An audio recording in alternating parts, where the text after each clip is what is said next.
Hi, Vogue Portugal. I'm Gracie Abrams. Thanks for hanging out. It's your first time in Portugal. It's your first European show. How are you feeling? So stoked. It's been such a gorgeous trip, and obviously we've not been here for too long, but you were just talking about the weather. I think it's magical. Really? I love it so much. It's literally raining. I know. I think it's so special. I love it. It's crazy to be here. This is our biggest headline show I've ever played, so Okay, that's amazing. I'm really excited. And what would you say are your three essentials before going on stage? My essentials before going on stage, lots of water and honey. I feel like I eat spoonfuls of honey. And then just protein, any kind of protein. Okay, that's good. Yeah, to stay up for the show. Do you have any fashion piece you always bring with you, whether on stage or just personally? Well, bows are huge for this tour. I feel like they're being incorporated back into the wardrobe for pretty much every single look that I have for this tour. So yeah, we saw a lot of people outside wearing those. So it's cool because it feels like it's this like symbol of the larger community. So I try to wear them as well. What do you say is your go-to outfit for on stage? The past year, it's been lots of dresses, which isn't what I used to go for as much, but I feel freer wearing something that is flowy, and I think also just any kind of fabric that looks nice under the stage lights just makes me really excited. It feels like a dream to be able to spin around. The dress you wore in Madrid was absolutely gorgeous. Thank you so much. Can't wait to see what you're wearing tonight. Yeah, I'm stoked for tonight's look. This month, the theme of Vogue Portugal is passion, and I can really see that your lyrics relate to that, both like on your songs and how you relate to the music. How do you feel about that sentiment? Like, do you always feel like you go for the passion in your life? I think in my writing, it definitely stems from that place, because I've been writing since I was really little, and it always happened because I felt really compelled to express myself through songwriting in a way that I didn't necessarily feel comfortable doing over conversation. So I think absolutely that aligns with the way that I go about my work. And I think that that's also fueled by the fans, to be honest, because they're so passionate at these shows that it makes me want to be the same way about everything in my life. Yeah, I can imagine.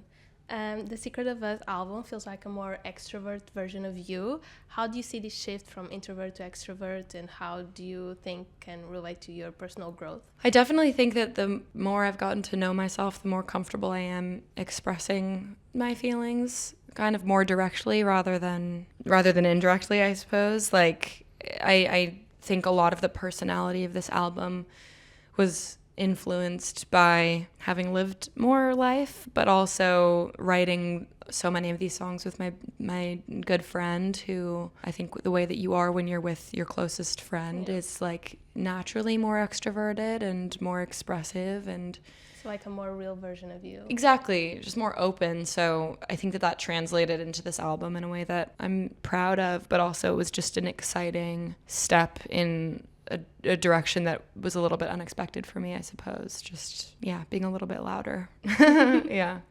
I saw that you're doing a scrapbook for the tour. Absolutely. What have you gotten so far?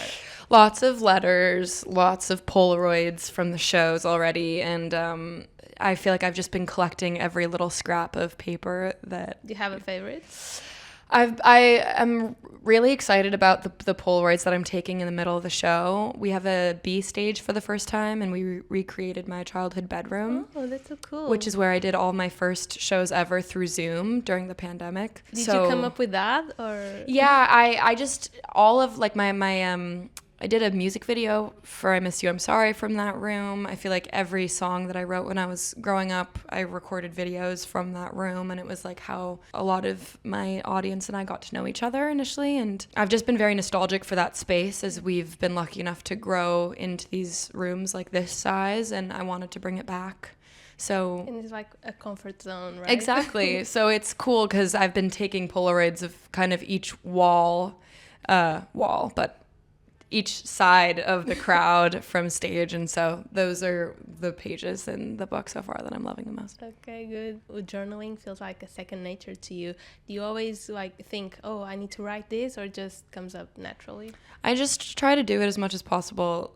And it really is like, it can be as mundane as like recounting the day that I had, or like 20-page rants about like feelings that were suppressed or something. So it varies. It's definitely like, I would say, my prized possession, only because if anybody else ever had it, I would lose my mind. So that would be crazy.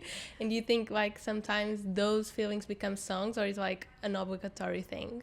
No, it's definitely, they go hand in hand, I think, because there's absolutely journal entries for every feeling behind the songs that I've released. They don't necessarily always start there, but I just like to write about everything. It makes me feel better. And how do you know when a song is truly finished? That's a good question. It's kind of hard. Yeah, like I think it depends. Like there's certain songs that I've written straight through and they've taken like 10 minutes, and other songs I'll kind of comb through and rewrite. But it's really just when I feel like I have like closure that You're like, I'm done. know to not touch it anymore. Yeah. This is your first time in Portugal, as we said. Yeah, salt vinegar chips are your favorite. Yeah. Have you tried any Portuguese dishes? We went to Korean barbecue last night, which doesn't necessarily Super Portuguese. count. I know, but that's like the one meal I've had since I've been here.